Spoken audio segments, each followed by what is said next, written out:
Hola amigos y amigas, como todos los días, les doy la bienvenida al proyecto Vive tu vida con interioridad. Seguimos caminando en la búsqueda de la vida espiritual y más que buscarla, así es entenderla porque la vida espiritual está dentro de nosotros o es parte de nuestra existencia o es el fundamento de nuestra vida. La vida espiritual es la esencia, pero estamos en el entendimiento, en la búsqueda, porque la confundimos con otras cosas. Por ejemplo, la vida espiritual la confundimos con doctrina. Entonces tú formas una doctrina y ya crees que estás viviendo la vida espiritual. O formas una religión y crees que estás viviendo la vida espiritual. Pones una creencia y crees que estás viviendo la vida espiritual. Formas un grupo, lo que llamamos iglesia, y crees que estás viviendo la vida espiritual. Y no es así. La vida espiritual es mucho más allá de una religión, de una denominación, de una doctrina, de una creencia. Porque mira, tú no crees que respiras. Y sin embargo la respiración, neuma, aire, es la espiritualidad. Por eso se dice que fe es cuando él canta, cuando el pájaro canta antes del amanecer con la seguridad de que va a amanecer. Eso es fe. Porque ya tiene la certeza de que sí amanecerá. Pero nosotros a veces pensamos que la fe es la magia, algo increíble, increíble.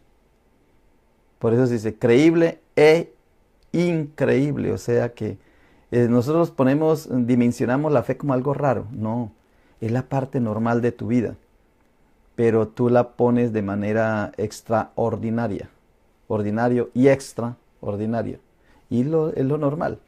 Por eso quiero afirmarles en la vida espiritual.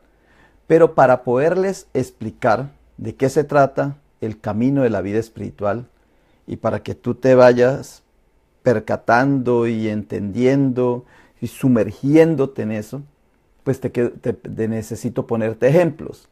Y uno de esos ejemplos es haciendo el recorrido de la vida religiosa, del cristianismo. ¿Dónde nace el cristianismo? ¿Por qué nace? ¿En qué condiciones nace? ¿Cuál es el ambiente en que nace? ¿Y cómo ha venido transcurriendo a través de la historia? Y ya les hablé del mundo de los egipcios, ya les hablé de Sumeria, de Mesopotamia, de Babilonia, y que ahí también entra un poco los persas, pero que podrían quedar aparte. Y estoy hablándoles de los griegos. Ayer no pude hablarles como de lo que tenía preparado porque tuve que salir, entonces lo hice desde afuera. Pero hice un resumen ayer y eso yo creo que nos ayudó a despertar un poco.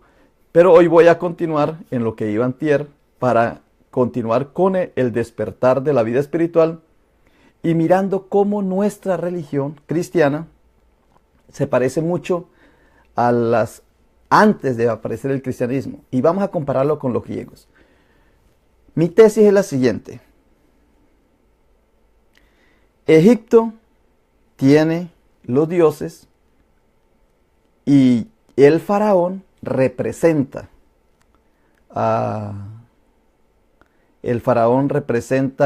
al Hijo de Dios. En Mesopotamia, en Babilonia, Sumeria, ya no es el faraón, sino es el rey. Y tiene la misma concepción. El rey es el representante del Hijo de Dios. Muy bien. En Grecia ya cambia. Porque en Grecia se crea el Olimpo. En Grecia se crea la democracia. Por lo tanto, en Grecia ya se pierde como el rey, el faraón.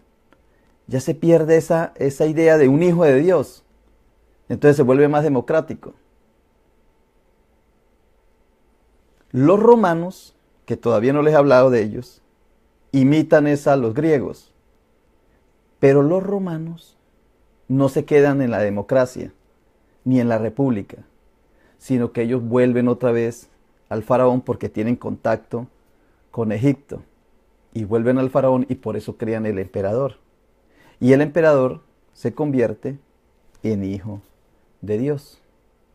Cuando llega Jesucristo, entonces Jesucristo es el Hijo de Dios.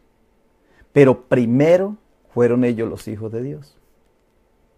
Esto es para saber cómo va la línea. Por ahí es donde yo me quiero meter y ayudarles en la línea espiritual. Bueno, ya voy a pasar para continuar con el tema de los griegos. Y vamos a mirar cómo se empata, cómo encaja toda nuestra fe, nuestra religiosidad, nuestra cultura, cómo está ahí metida en ese mundo.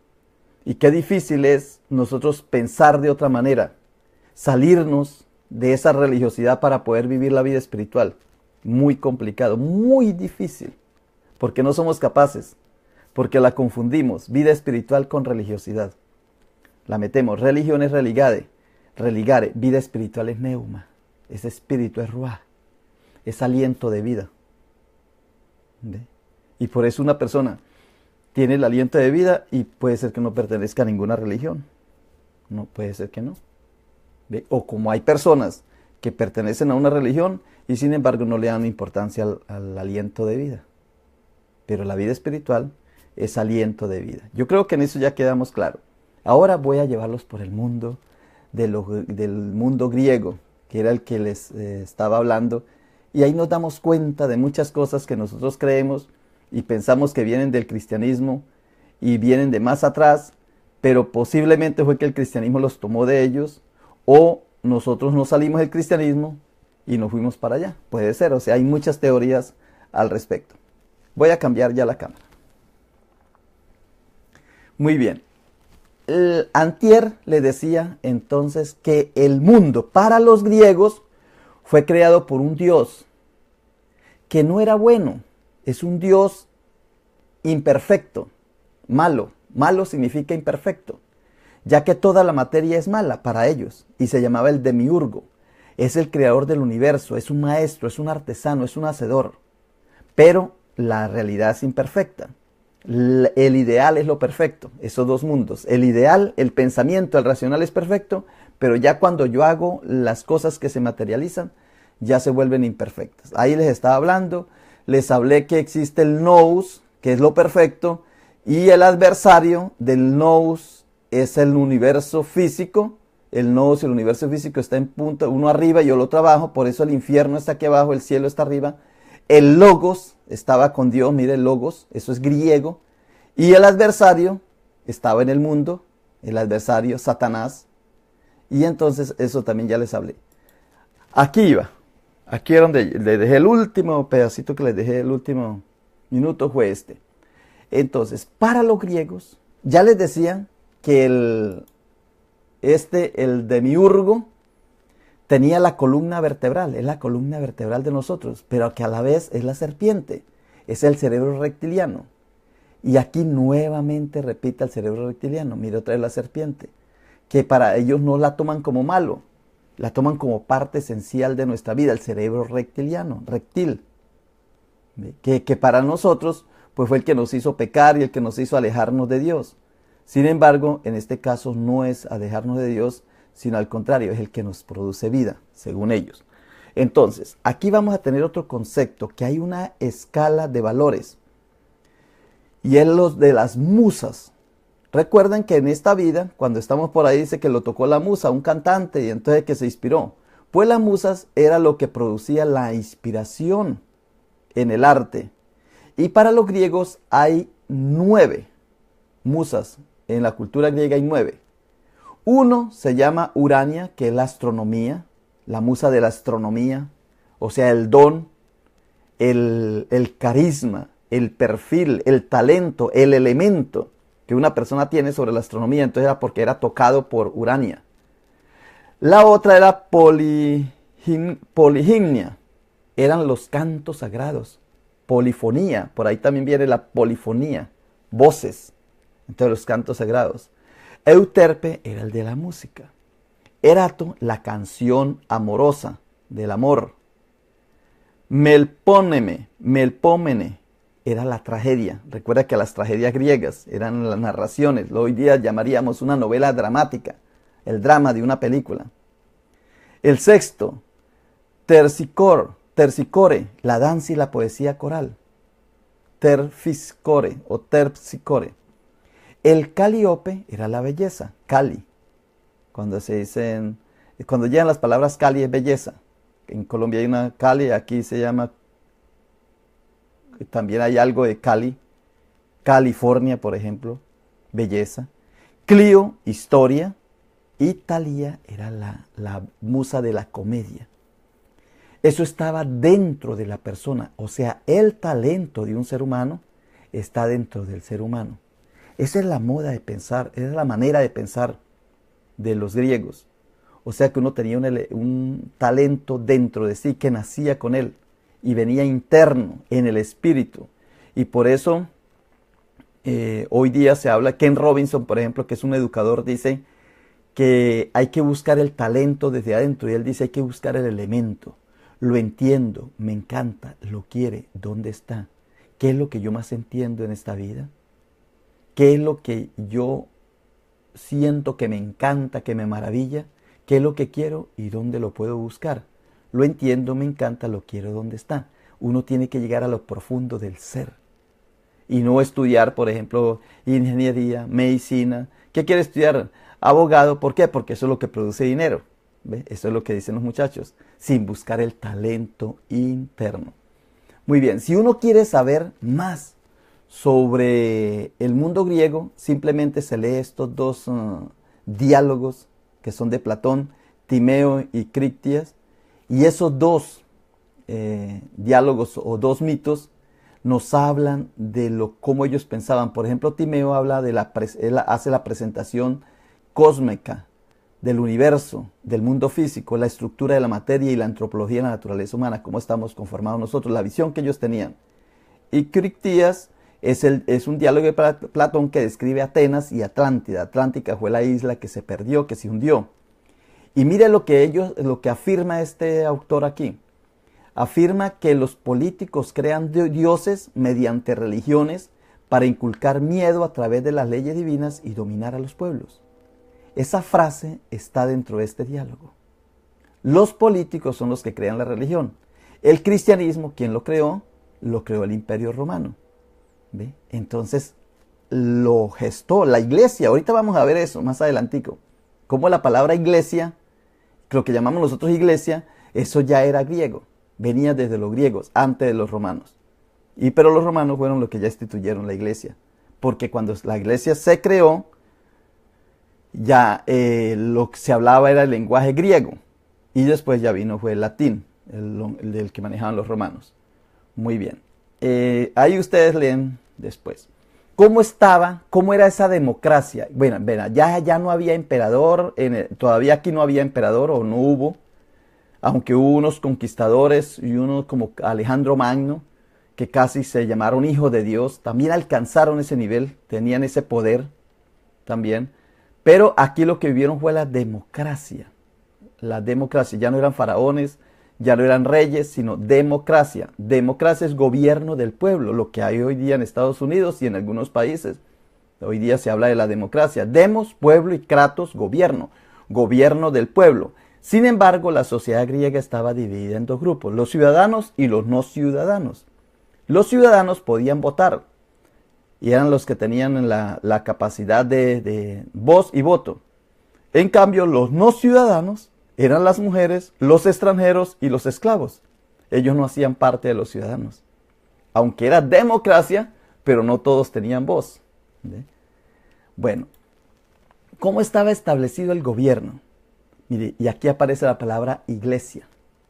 Cuando nosotros decimos mi iglesia, yo voy a formar una iglesia, eso viene de asamblea. Lo usaban los griegos en el gobierno de la democracia. Asamblea era la reunión de ciudadanos que votaban las leyes. Eran los que constituían las leyes, como hoy día el Senado. Controlaban los presupuestos y eran los que votaban para que se hiciera guerra o no se hiciera guerra. Declaraban la guerra. Ya se decía eclesia, era la asamblea. El segundo grupo eran los magistrados. Eran cargos públicos los que trabajaban, era como el ejecutivo hoy día, podríamos decir.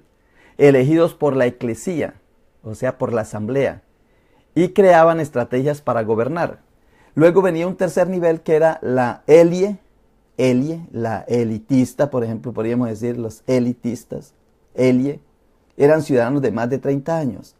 Y el boulé eran ciudadanos que elaboraban leyes y controlaban a los magistrados. Así más o menos era, de manera simple lo estoy diciendo, pero sobre todo para que entendamos un poco cómo vivimos nosotros y cómo ellos también vivían. Muy bien, aquí les vuelvo esta gráfica, se la vuelvo a poner porque me gustaría que ustedes se les quedara esta parte de la estructura del pueblo griego, que ya no es el faraón, que ya no es el rey, que ya era un compartir de poderes.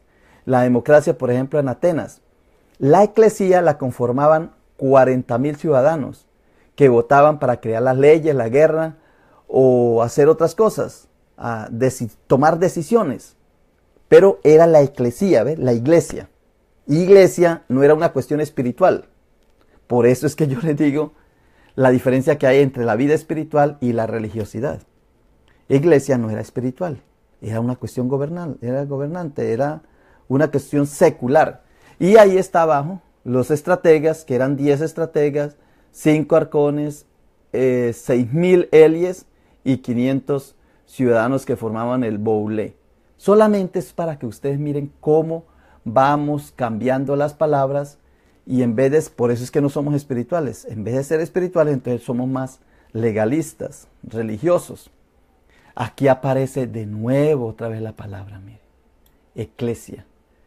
Eclesia elige los magistrados, la eclesia elegía los tribunales populares, la eclesia elegía el boulé y los magistrados formaban el tribunal criminal y aquí había otro grupo que se llama la pritanía. Esos son términos que ellos usaban, pero mire que la cabeza era la eclesia y no existía Jesucristo todavía y menos existían los romanos todavía, tampoco existían los romanos. Entonces no tenían gobierno. Y después de los griegos fue que vinieron los romanos y dentro de los romanos fue que se creó la iglesia. Porque ellos, los romanos, imitaron a los griegos. ¿Cómo era el cuadro comparativo con el actual? Esta es otra gráfica que ustedes la pueden ver por todos lados. Yo la tomé solamente para explicarles. Mi interés es la diferencia entre vida espiritual y vida religiosa. Ese es mi interés. Porque nosotros nos ponemos por la vida religiosa, nos perdemos. Por la vida espiritual es que acertamos. Entonces, la democracia griega era más o menos como el mismo poderes que hay hoy día en la actualidad en los gobiernos democráticos nuestros. Está por este lado el moradito, por este lado podemos ver el poder legislativo, ejecutivo y el poder judicial. Entonces, la democracia grecia era la eclesia y para nosotros el parlamento. En Inglaterra es el parlamento, pero para nosotros es el senado. El senado, mire. El parlamento, la Cámara de Representantes y el Senado eran los que formaban la eclesía. Imagínate hoy día que tú pienses que el senador fulano de tal o el representante de la Cámara son los que forman la iglesia. Claro, ellos eran la iglesia. Entonces, ¿quién quitó a ellos ese poder? Pues nosotros, los religiosos. Los religiosos le quitamos al gobierno secular, le quitamos la palabra. Y ellos ya no la pudieron decir. O sea, nosotros se la quitamos antes. Como que la empezamos a usar desde el punto de vista religioso y cuando ellos ya despertaron, porque ellos ya despertaron fue en el siglo XVIII y XIX, porque antes había monarquía, recuerda, era reyes, pero cuando ya quisieron crear la democracia nueva, la actual que tenemos, ya ellos ya no podían decir iglesia, porque ya como que estaba patentado la palabra. Pero sin embargo originales de ellos, del mundo. Poder ejecutivo eran los magistrados, para nosotros es como el gobierno, y el poder legislativo eran los tribunales populares, para nosotros los jueces. Muy bien, voy a ver, no quiero ser repetitivo, reiterativo, pero yo creo que esto nos ayuda mucho. La estructura de una polis griega, la ciudad, polis, política es polis, eso es otra cosa, polis es política.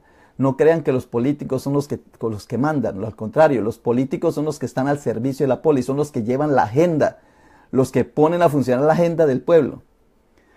Muy bien, está compuesta de 3 partes, la Acrópolis o ciudad alta, que es la sede del gobierno y espacio religioso donde se construían los templos, esa era la Acrópolis o la ciudad alta. Estaba la Asti o ciudad baja, donde habita el pueblo y se encuentra allí el Ágora, o la plaza pública, eran lugares donde se debatían cosas, el pueblo donde participaba, y estaban los terrenos agrícolas, los espacios de cultivo para la manutención de la ciudad o la mantención de la ciudad, como dice ahí, no sé si se equivocaron o esa palabra se dice. Muy bien, aquí vuelvo otra vez a reiterar cómo estaba la sociedad griega. Estaban ciudadanos, no ciudadanos y esclavos. Los ciudadanos tenían varias características y formaban grupos, pero eran las características de los ciudadanos que tenían derechos políticos, pagaban impuestos y servían en el ejército. Y los grupos eran los aristócratas, los mercaderes y los campesinos. Eran los grupos de los ciudadanos, eran los hombres. Y también estaban los no ciudadanos, que ellos no tenían derechos políticos, pero sí pagaban impuestos, como hoy día los inmigrantes acá no tienen derecho, pero sí pagan impuestos, y sirven en el ejército. Los inmigrantes también los llevan en el ejército cuando hay guerras. Ya sabemos que aquí en Estados Unidos hacen eso. Y los grupos eran los extranjeros, que eran los de Atenas o los de Esparta, que tenían nombres como metecos, eran los de Atenas, y los periecos eran los de Esparta. Y también el grupo de mujeres también eran catalogados como no ciudadanos. Y los esclavos. En nuestros países también las mujeres no votaban. Hace poco fue que empezaron a sufragar. Muy bien. Ahora, desde el punto de vista civil. Ahora vamos a lo eclesiástico para nosotros, pero a la parte religiosa de ellos. Ellos tenían ciertos lugares. Por ejemplo, estos templos. Tenían muchos templos. Este templo lo hizo Pericles. Después vamos a ver algunos personajes importantes. No me quiero meter con los personajes, me quiero meter es con la idea, porque quiero sacarlos de la religiosidad y llevarlos a la vida espiritual. O mejor dicho, siga con la vida religiosa, pero despiertes en la vida espiritual. Entonces, Pericles fue el principal político y orador, creó el Partenón. Partenón era un templo para adorar a los dioses, para agradecer a los dioses por su victoria contra los persas. Ese templo se creó para eso, para adorar a los dioses, para agradecerle a los dioses. Eso es una cosa que debemos siempre entender.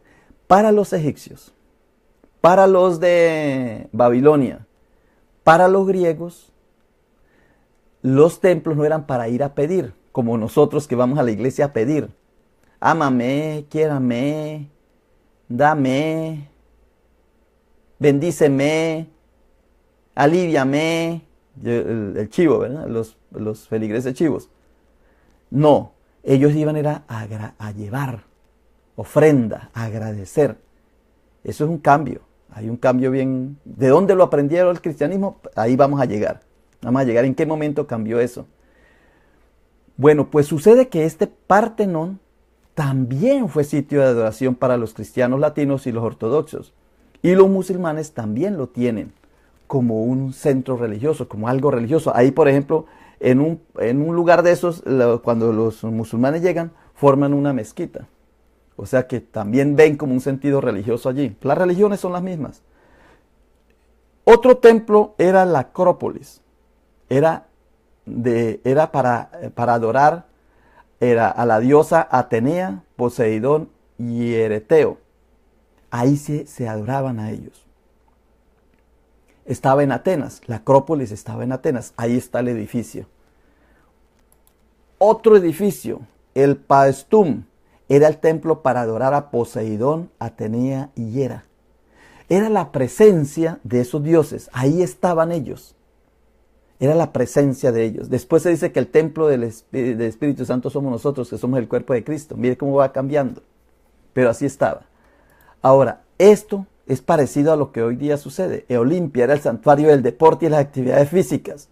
Hoy día también lo del deporte, los estadios, tanto de fútbol, de soccer, fútbol americano, soccer, básquet, todos esos son santuarios donde se adora allí, se idolatra, hay idolatría. Entonces lo mismo sucedía en esa época. Estaba otro santuario que era el de Hefestión, que era para la diosa Atenea y el dios Hefesto. Otro lugar, mire, este sí que es bien importante, Delfos. Era el lugar donde se conservaba el oráculo.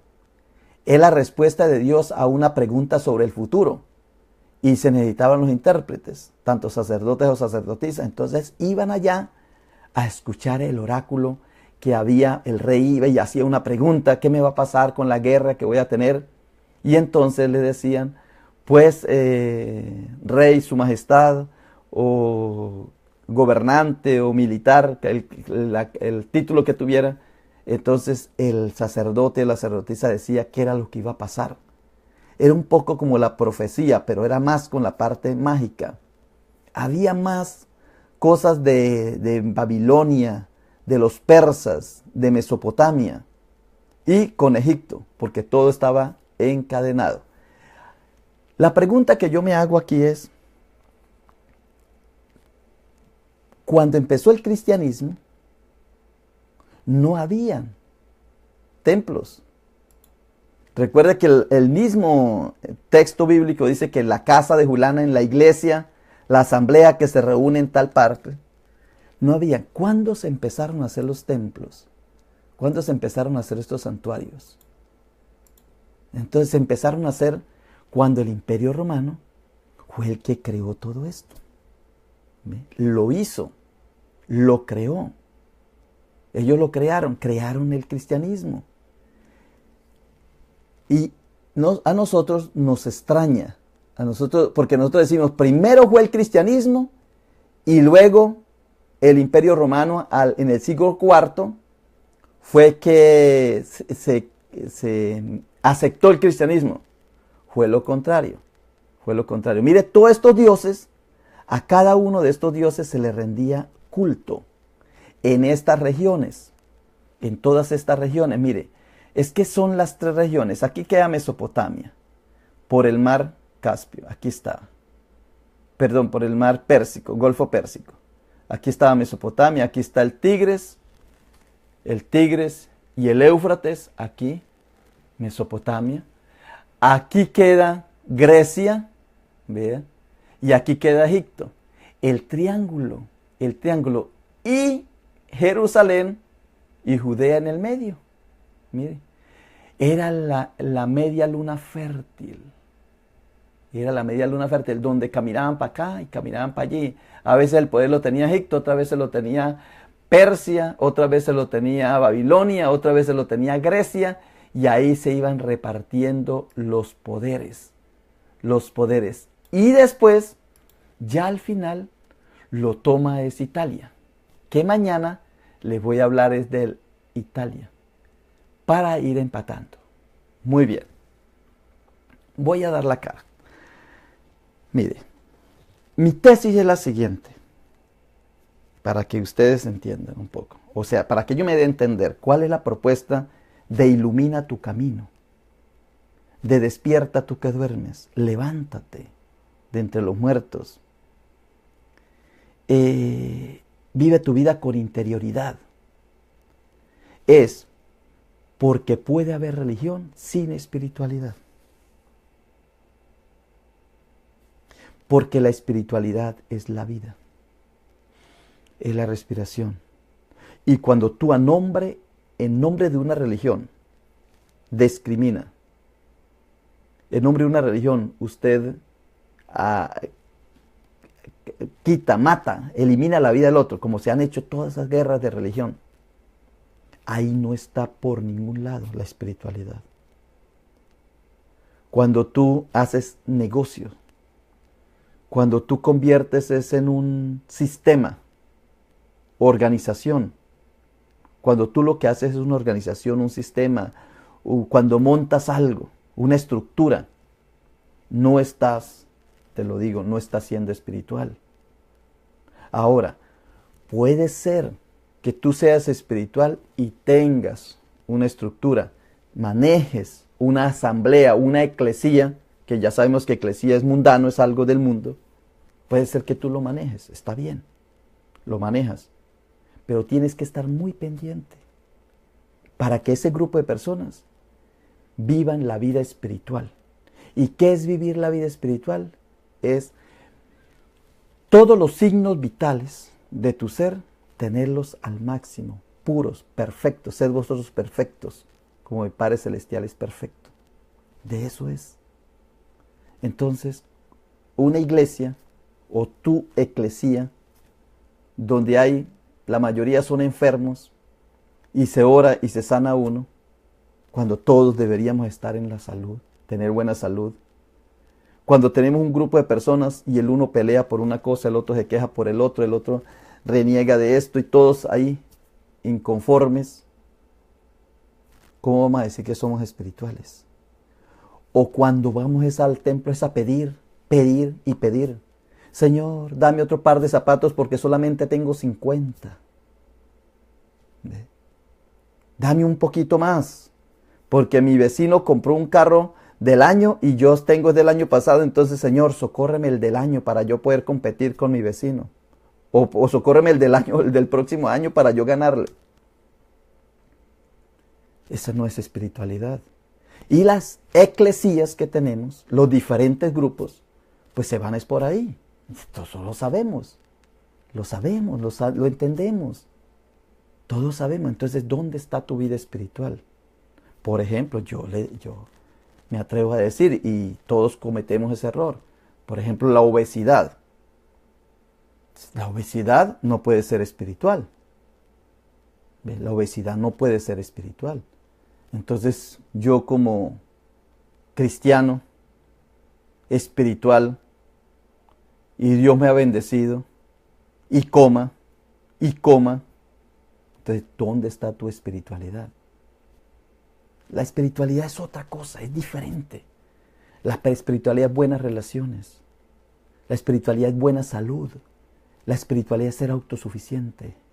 Nada nos falta. Lo de Pablo, las enseñanzas que hay dentro de la iglesia. Pero lo que yo les digo es que como el cristianismo fue creado por los gobiernos con capacidad de poder, entonces nosotros no somos capaces de ver dentro del cristianismo la espiritualidad verdadera, sino la tomamos es como un elemento de poder, de tener, de pecado. Y ahí es donde fallamos, ahí nos equivocamos, ahí cometemos el error, porque confundimos la espiritualidad con religión, como se confunde la productividad con economía, con los sistemas económicos. Y la productividad no tiene nada que ver con los sistemas económicos. Una abeja produce, una hormiga produce y no pertenece a ningún sistema económico. Tiene el sistema natural de ellos. Así deberíamos ser nosotros. Confundimos la organización con la política. Entonces, ¿quiénes organizamos este mundo? Entonces nosotros lo acomodamos. Mire, si fuera por nosotros, el sol lo pondríamos en este lado y la luna que en este lado. ¿Sí? Cambiaríamos. Si fuera por nuestro ideal de organización.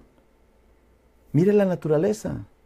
Ya traen un ente organizativo. No hay que crear sistemas organizativos. Y eso es política.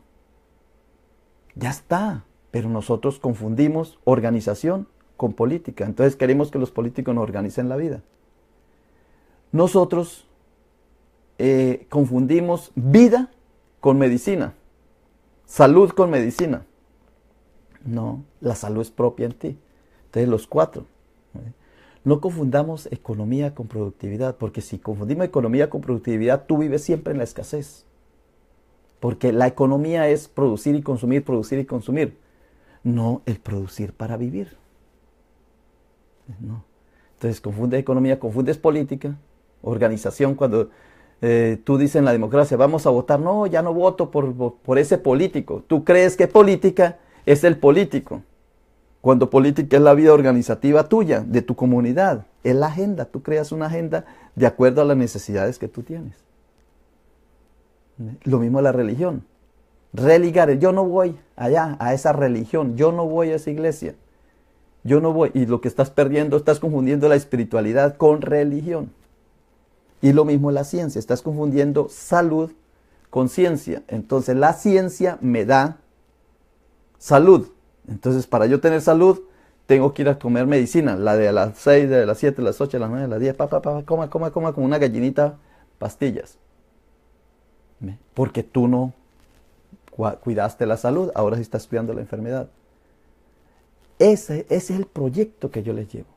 Pero para entender lo que yo te estoy diciendo, tenemos que ir a las raíces, a buscar allá en lo profundo dónde es que está el daño. Y el daño está desde el principio. Porque ¿quién creó el cristianismo? ¿Quién lo creó? ¿Quién creó la iglesia? En Roma. La iglesia, mire, es que eso es fácil de entenderlo. La iglesia la creó Roma. Por eso mi profesor de historia de la iglesia decía, yo no voy a Jerusalén. ¿A qué voy a Jerusalén si allá no está la iglesia?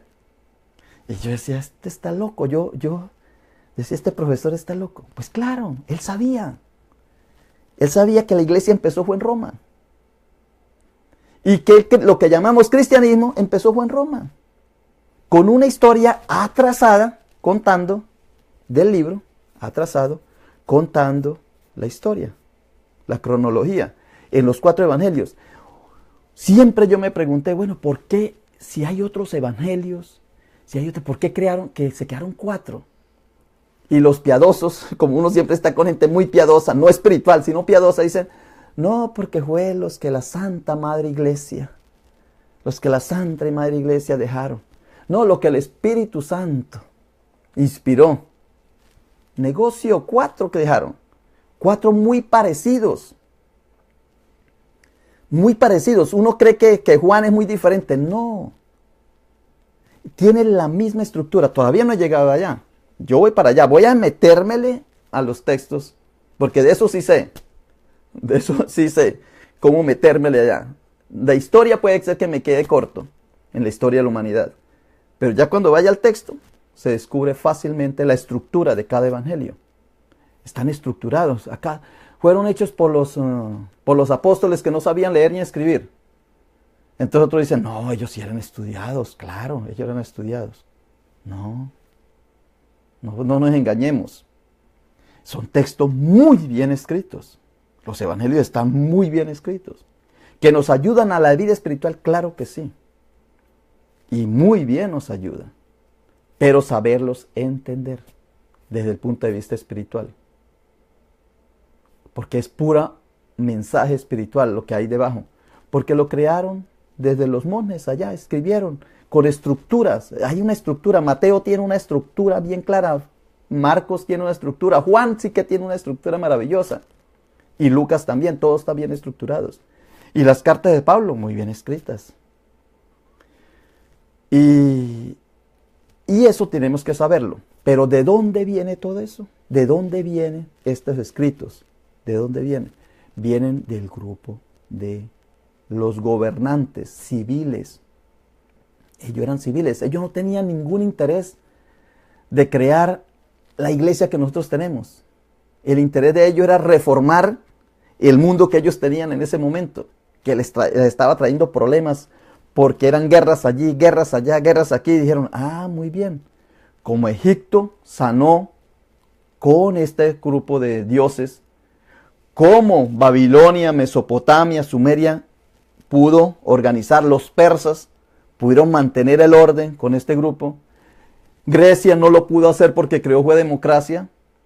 Pues los romanos dijeron, bueno, vamos a crear lo nuestro para crear la unidad. Porque había mucha violencia, había terrorismo, había por todos lados desunión. Entonces vamos a crear la unidad. Y para crear la unidad es mejor un solo Dios, con un solo hijo de Dios, no varios hijos de Dios. Y ustedes son hijos por adopción. Así es como vamos entendiendo, pero poco a poco. No se desesperen, no se angustien. Ni vayan a decir, está hablando, no me interesa. No, mantengan la calma. Vamos poco a poco, que vamos entendiendo, poquito a poquito, porque esto es como estar en un sueño y que lo llamen a levantarse. Entonces, me suena el teléfono, el despertador, y no quiero levantarme, no quiero despertar, sigo durmiendo, es mejor dormir. Como dice la gente por ahí, es mejor no conocer, es mejor estar en la ignorancia para uno no saber el problema en el cual está viviendo. Muy bien, pues esto era lo que les quería decir en el día de hoy. Ya voy egipcio, pasé por Mesopotamia, pasé por los griegos, voy al Imperio Romano, y eso sí que está bueno. Cuando uno llega al Imperio Romano dice uno, ya sé por dónde es que va el agua al molino. Ya sé, ya entendí. Y cuando tú entiendes, despiertas. Y al despertar, pues tú ya vives la vida espiritual. Y ya acomodas, te estructuras de otra manera. Muy bien. Pues por hoy te deseo un feliz día. Pasen este video, compártanlo con otras personas y te digo bye bye, nos vemos mañana.